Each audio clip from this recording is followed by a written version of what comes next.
나는 나의 빛을 기록하고 싶었다. 무엇보다 그 빛은 나를 고스란히 드러내는 빛이었기에 미처 몰랐던 취향이 애써 외면했던 게으름이 떨칠 수 없는 모범생적인 습관이 난데없는 것에 폭발하곤 하는 성질머리가 또 어지간한 것들은 무턱대고 긍정적으로 해석해버리는 단순함이 여행의 빛 아래에서 드러났다. 여행을 통해 나는 나에 대해 진지하게 배웠다. 여행이 내게 나를 말해주었다.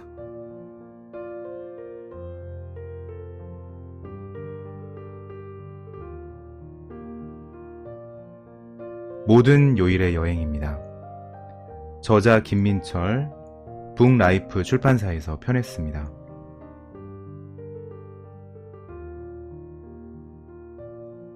저자 김민철은 낯선 공간을 탐닉하는 카피라이터라고 자신을 소개하고 있는데요. 밤과 낮, 눈동자, 언어가 뒤바뀐 곳에서는 오직 나만 남는다고 말하고 있습니다. 이 책은 낯선 삶의 틈에서 나를 찾아가는 카피라이터의 여행법입니다.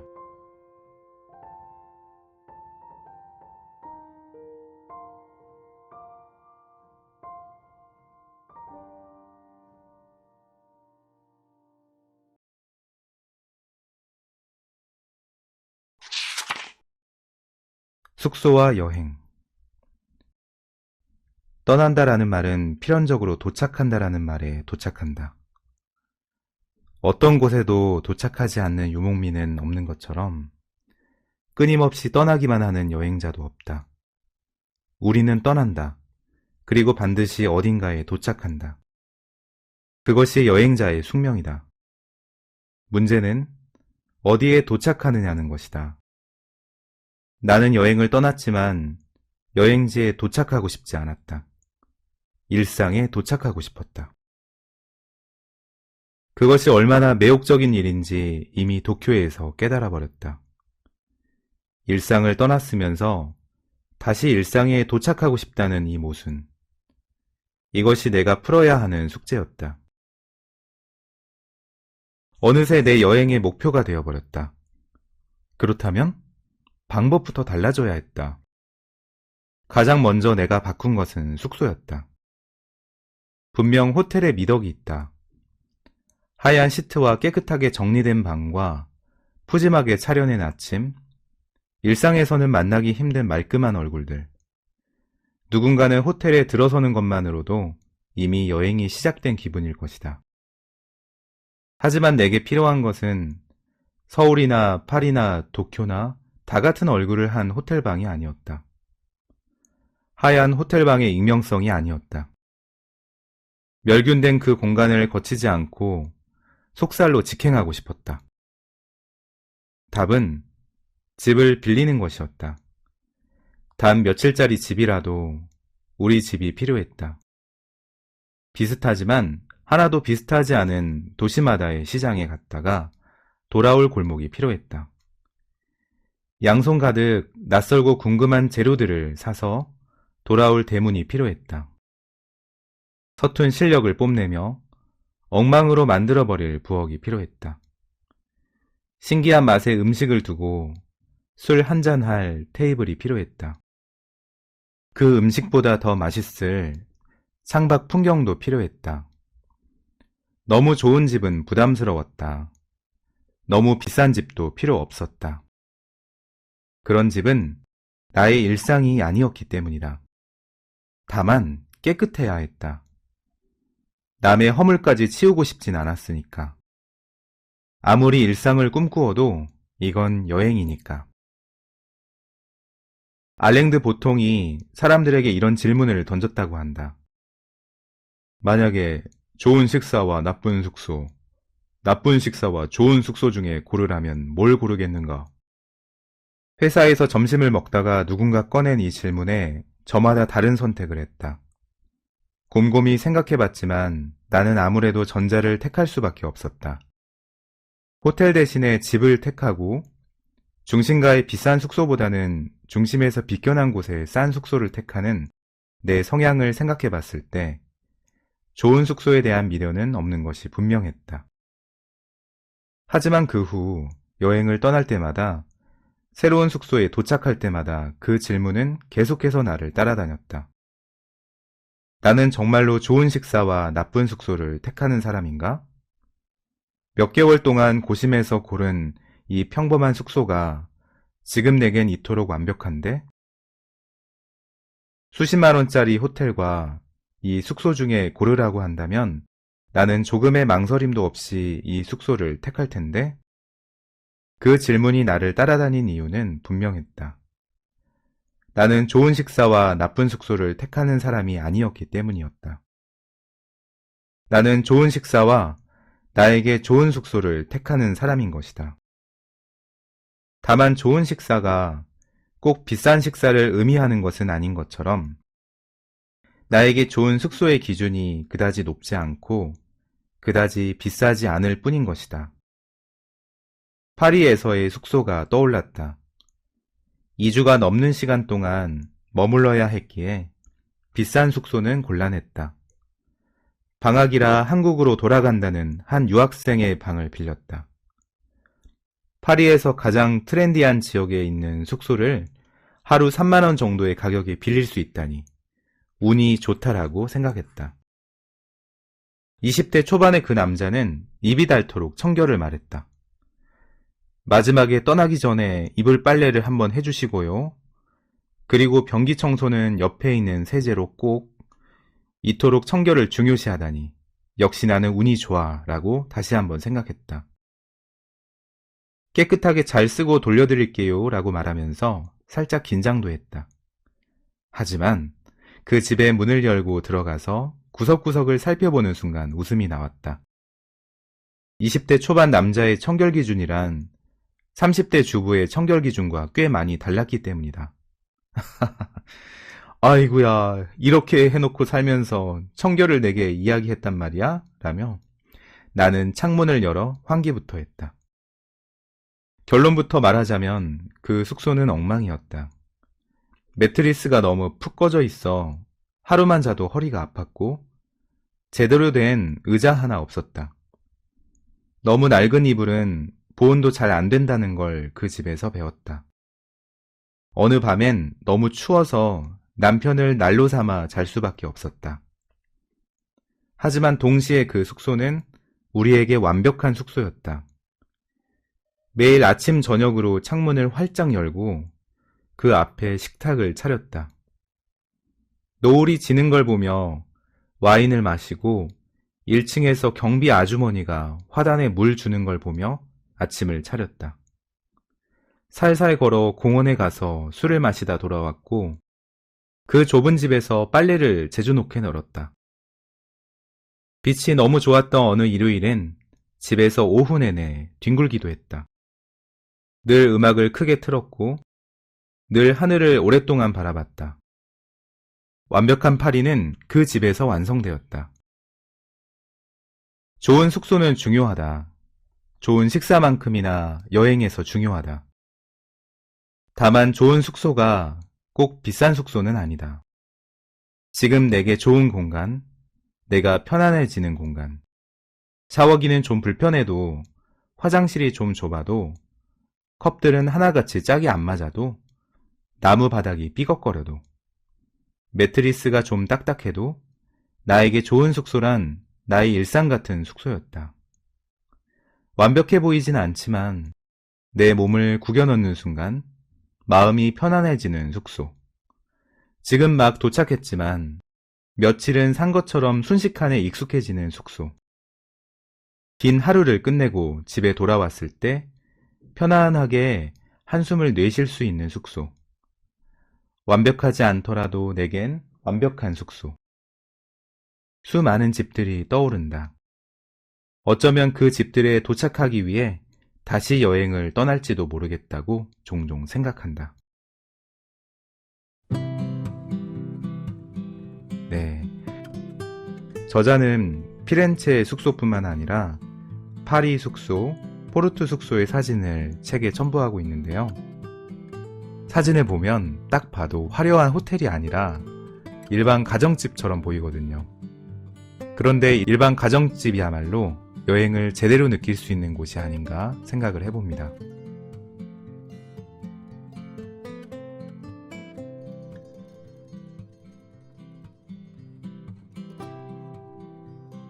책 안에 가지런히 정리되는 여행 같은 건 없다. 여행은 언제나 구멍난 양말 같고, 단숨에 들이켜는 커피 같고, 마른 빵 쪼가리 같았다가 하얀 식탁보 위의 식사 같고, 기포가 뽀글뽀글 올라오는 샴페인 같았다가도 순식간에 구정물로 변해버린다. 그리하여 평생 결코 모를 어떤 것에 대해 말하라고 한다면 나는 여행을 말할 것이다. 여행이야말로 나는 진짜 모르겠다고. 모르니까 계속 할 수밖에 없다고. 끝까지 해보겠다고.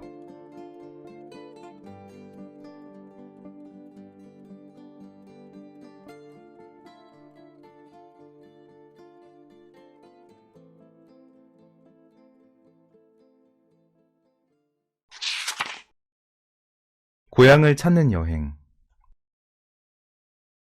첫사랑과 첫 여행을 잊을 수 있는 사람은 없다. 나의 처음은 21살에 혼자 떠난 유럽 배낭여행이었다. 혼자도 처음, 비행기도 처음, 유럽도 처음, 배낭여행도 처음. 여행은 내내 고생이었다. 돈이 없었으니까. 돈이 없으니 먹을 게 없었다. 잘 곳이 없을 땐 종종 기차역에서 노숙을 해버렸다.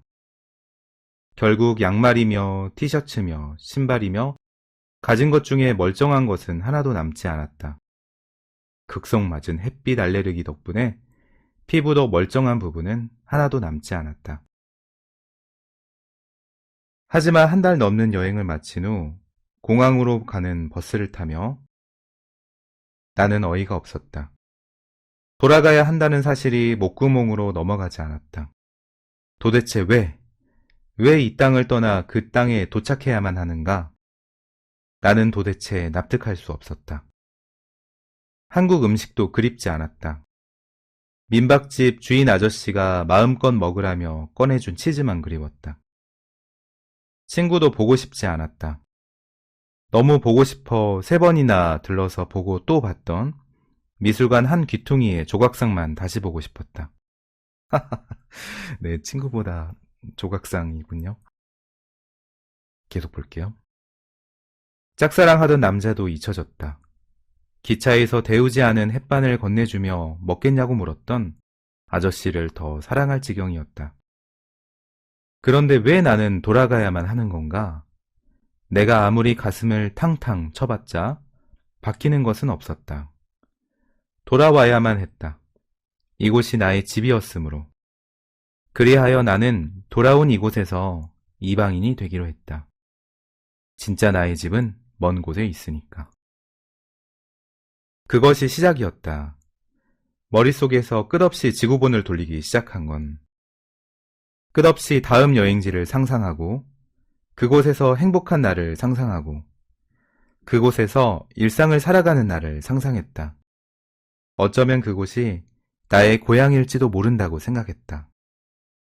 파리 뒷골목이, 이탈리아 작은 마을이, 이름 모을 섬마을이, 그러니까 여기가 아닌 모든 곳이 나의 고향일지도 모른다고 상상했다. 그 상상만으로도 서울은 때로 즐거워졌다. 나는 여기에서 이방인이니까. 난 언젠가는 나의 고향으로 돌아갈 사람이니까. 저자는 달과 식스펜스라는 책에서 이런 문장을 인용하고 있네요. 읽어드릴게요. 나는 이런 생각을 한다. 어떤 사람들은 자기가 태어날 곳이 아닌 데서 태어나기도 한다고. 그런 사람들은 비록 우연에 의해 엉뚱한 환경에 던져지긴 하였지만 늘 어딘지 모를 고향에 대한 그리움을 가지고 산다. 내가 달과 식스펜스의 주인공 스트링랜드처럼 결단에 가득 찬 인물이었다거나 혹은 결단을 늘 행동으로 옮기고야 마는 성공수기들의 주인공이었다면 이야기는 달라졌을 것이다.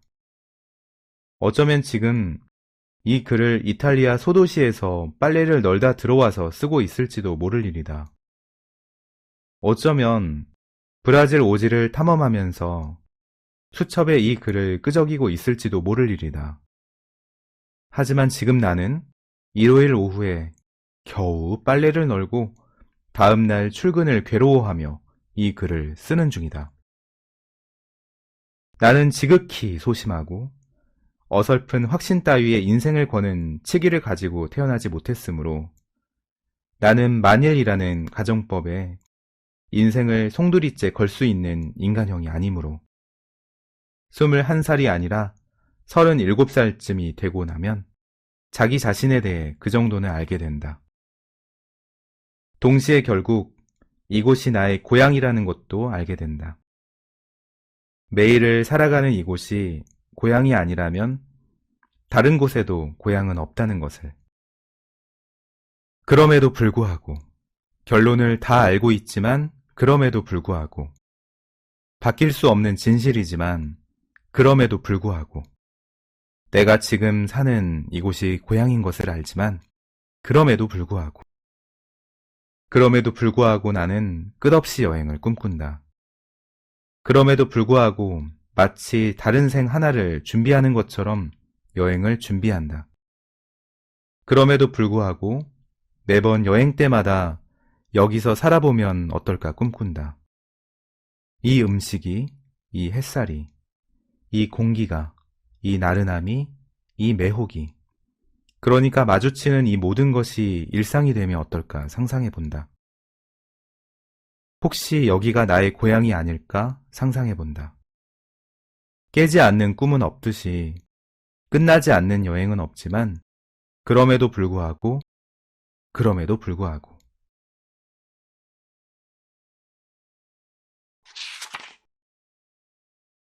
일요일이 있는 여행. 평일만 있는 일상이 잔인한 것처럼 열심히 여행하는 순간만이 가득한 여행도 잔인한 것이었다. 여행에도 일요일이 필요했다. 여행은 우리를 행복하게 만들기 위한 만반의 준비를 하고 있다. 동시에 여행은 우리를 불행하게 만들기 위한 만반의 준비를 하고 있다. 그저 비가 오는 것뿐인데 세상이 나를 등지는 느낌이 든다.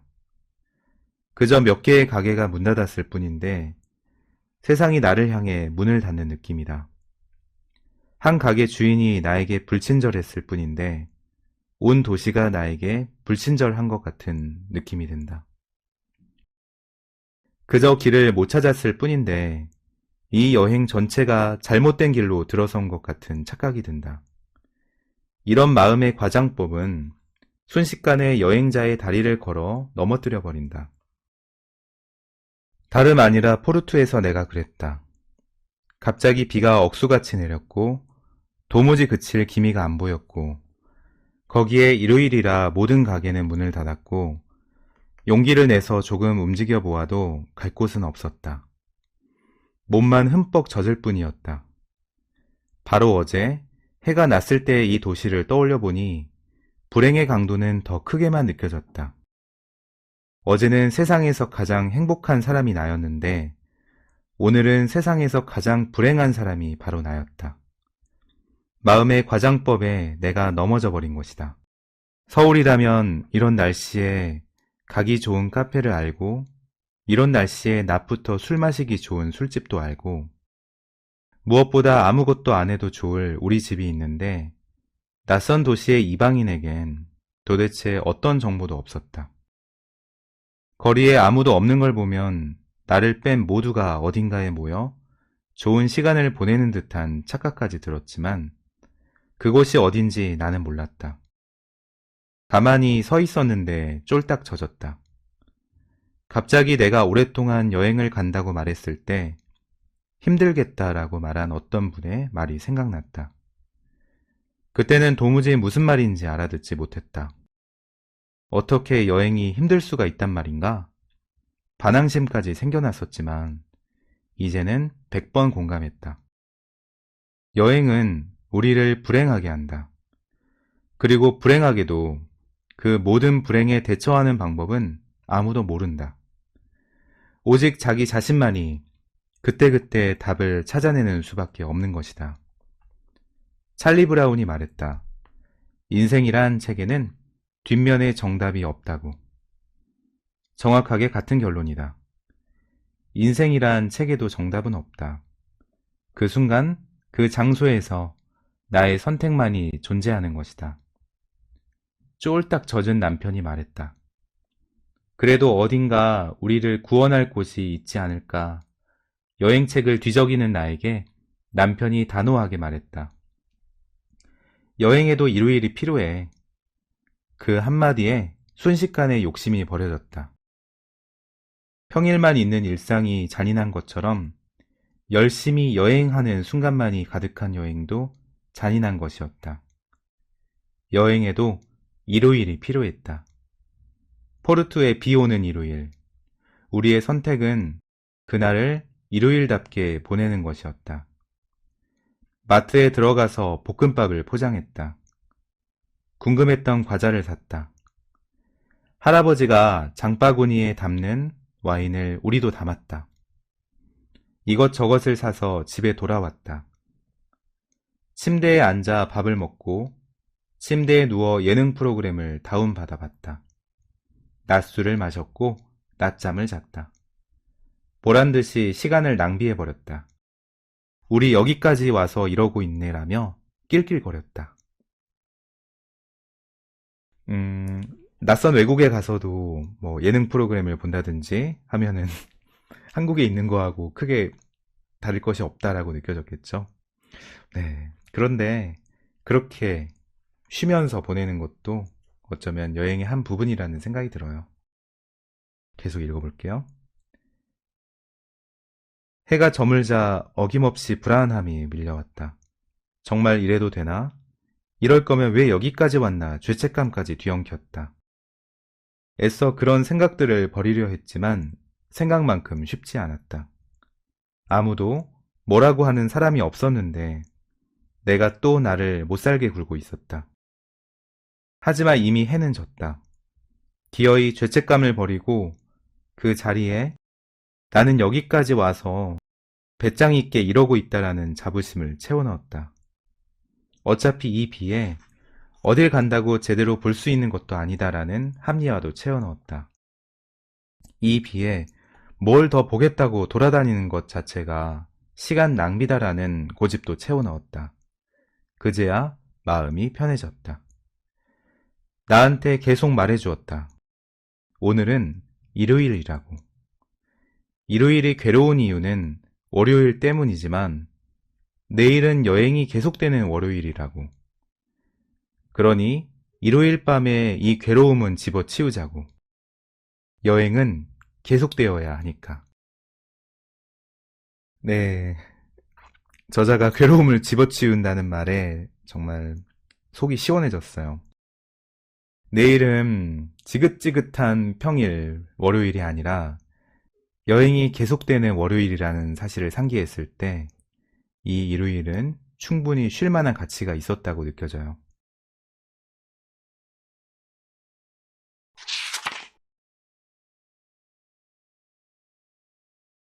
주름살이 없는 여행. 남의 여행은 남의 떡이다. 언제나 더 커 보이고 언제나 윤기가 흐른다. 흠집은 좀처럼 찾아지지 않고 부러운 행운만 넘쳐 흐른다. 남의 여행을 직접 이야기로 듣는 시대를 지나 이제 블로그에서 각종 SNS에서 남의 여행을 보게 되면서 이 증상은 좀 더 심각해진다. 앞뒤 맥락 따위에 존재할 수 없는 그 찰나의 사진 한 장을 보며 우리는 여행에 필연적으로 존재할 수밖에 없는 주름살을 제거해버린다. 저 여행은 모든 것이 풍족해. 저 여행은 커피잔에 떨어지는 빛 하나까지 어쩜 저렇게 완벽할까? 저 사람은 내내 행복하기만 할 거야. 같이 간 사람이랑 싸우는 일도 없겠지. 돈이 왜 부족하겠어? 돈이 부족하다면 저런 걸 사지도 못하지. 여행은 왜 또 저렇게 자주 가? 시간도 넘쳐나나 봐. 명백히 세상은 엄친아들의 여행으로 넘쳐난다. 알고 있다. 나의 여행도 누군가에게는 그렇게 보일 것이라는 사실을. 내가 나의 SNS를 보고 있어도 이토록 모든 조건을 다 갖춘 여행이 없어 보인다. SNS에서는 내가 방금 버스를 놓쳤다는 사실도, 어마어마하게 바보짓을 하고 있는 중이라는 것도, 엄청 비린 생선을 엄청 비싼 돈에 먹었다는 사실도 편집된다. 잘 재단된 사진과 함께 올라가니까 나조차도 내가 완벽한 여행을 하는 중이라고 착각을 하게 된다. 모든 조건을 다 갖춘 여행자라는 착각까지 하게 된다. 사진 밖의 나는, 현실의 나는 언제나 어김없이 햇빛 알레르기와 싸우는 중인데 말이다. 햇빛 알레르기. 말 그대로 햇빛이 닿는 부분이 빨갛게 부어오르며 미치도록 가려운 증상. 증상은 갈수록 심해져서 이제는 1분에서 2분만 햇빛에 노출이 되어도 부어오르고 미치도록 가렵다. 그리하여 대학교 때 첫 여행을 결심하고 가장 먼저 한 일은 병원에 가는 일이었다. 혹시라도 서울 의사는 이 병을 고칠 수 있는가 하고, 이렇게 저렇게 진찰한 의사는 나에게 말했다. 햇빛 알레르기네요. 네. 나도 알아, 그건. 그러니까 병원에 왔잖아. 속마음이 가로에 들어 있습니다. 햇빛 보시면 안 돼요. 그딴 대답 들으려고 내가 진료비를 내는 게 아니야. 라고 속마음이 들어 있고요. 근데 제가 이번 여름에 여행을 가는데 어떡하죠? 햇빛 보시면 안 돼요. 저딴 걸 처방이라고 돈을 내고 나오며 나는 여름을 포기해버렸다. 동남아 리조트에 가서도 수영은 꿈도 못 꾼다. 긴팔, 긴 바지를 입고 그늘에 앉아 책이나 읽을 수밖에 없는 운명인 것이다. 여름나라로 여행이라도 간다면 낮에 돌아다니는 건 꿈도 못 꾼다. 하루 종일 카페 같은 곳에 틀어박혀 있다가 해가 진 후에야 돌아다닐 수밖에 없다. 해변에 누워 선탠하는 사람들의 사진만 봐도 내 피부가 따끔따끔해지는데 햇빛을 보기만 해도 온몸이 난사당하는 것 같은 기분인데 햇빛 포탄이 땅 위로 떨어지고 나는 그걸 피해 그늘로만 뛰어다니고 그래서 누가 뒤에서 본다면 꼭 춤을 추는 것처럼 보일 텐데 그렇게 조심하는데도 끝없이 피부는 간질간질한데 어쩔 수 없었다. 그렇게 내게 여름휴가라는 단어는 사라졌다. 여름엔 무조건 실내가 답이었다. 회사 혹은 집, 집 혹은 회사. 덕분에 나는 늘 겨울에 여행을 떠난다. 겨울에 여행을 가면 당연히 날씨가 안 좋다. 당연히 짐이 늘어난다. 우산까지 매일 들고 다녀야 한다. 해는 일찍 진다. 당연히 여행 시간이 짧아진다. 크리스마스나 새해까지 겹치면 도대체 문을 여는 가게가 없다. 너무 추운 날엔 오돌오돌 떨다가 자꾸 실내만 찾게 된다. 물론 겨울 여행이라고 단점만 있는 건 아니다. 겨울이라서 사람이 없다. 겨울이라서 어디든 줄이 짧다. 겨울이라서 숙박비도 싸다. 겨울이라서 사람들 인심이 좋다. 비수기라 어딜 가든 관광객보다 현지인들이 많다. 덕분에 이야깃거리도 더 많이 생긴다. 결국 겨울 여행을 좋아하게 되었다. 그러다 보니 햇빛 알레르기에 꼭 나쁜 점만 있는 건 아니라는 결론에까지 도착하게 되었다. 물론 이 결론은 거짓이다. 햇빛 알레르기에 좋은 점이 뭐가 있단 말인가? 도대체 어떤 좋은 점이 있을 수 있단 말인가? 햇빛 알레르기에 좋은 점도 존재할 수 없는 것처럼 모든 것이 완벽한 여행이 존재하지 않는다.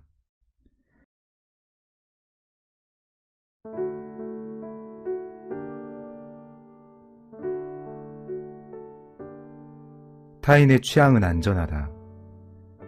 블로그와 인스타그램과 구글을 몇 개월간 넘나들며 핸드폰 지도 앱에 수백 개의 별표를 쳤다. 맛있다는 추천에, 예쁘다는 추천에, 싸다는 추천에, 얼굴도 본 적 없는 타인들의 추천에 별은 끝없이 번식했고 어느새 은하수가 되어버렸다. 덕분에 나는 그만 블랙홀에 빠져버렸다. 동방박사도 아니면서 별을 따라 목적지에서 목적지로만 이동하다 보니 어느새 나는 여행을 잃어버린 것이다.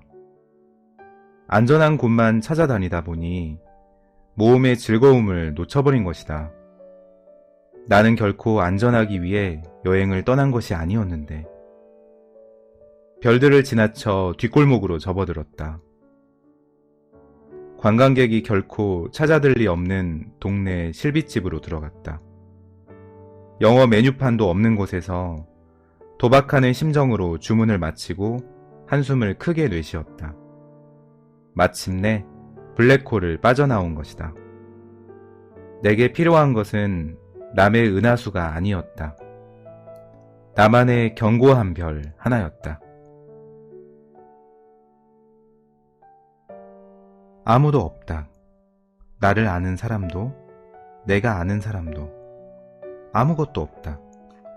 내가 해야만 하는 것도, 내가 하지 말아야 하는 것도, 내가 지금 가야만 하는 것도, 지금 있어야만 하는 것도, 나를 지탱해주던 모든 것이 사라졌다.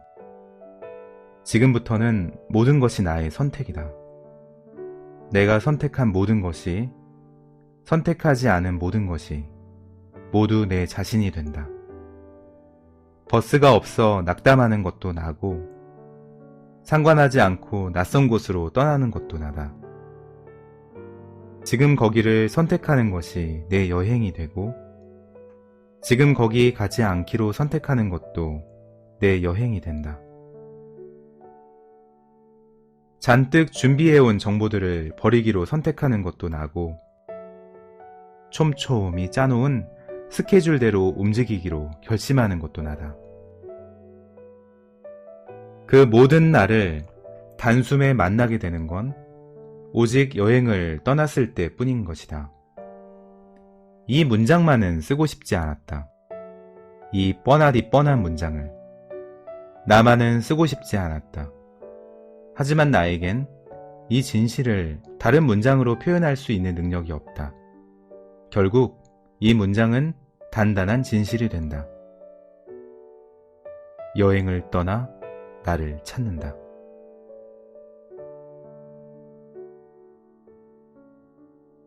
오늘 김민철 저자의 모든 요일의 여행이라는 책을 함께 읽어드렸습니다. 감사합니다.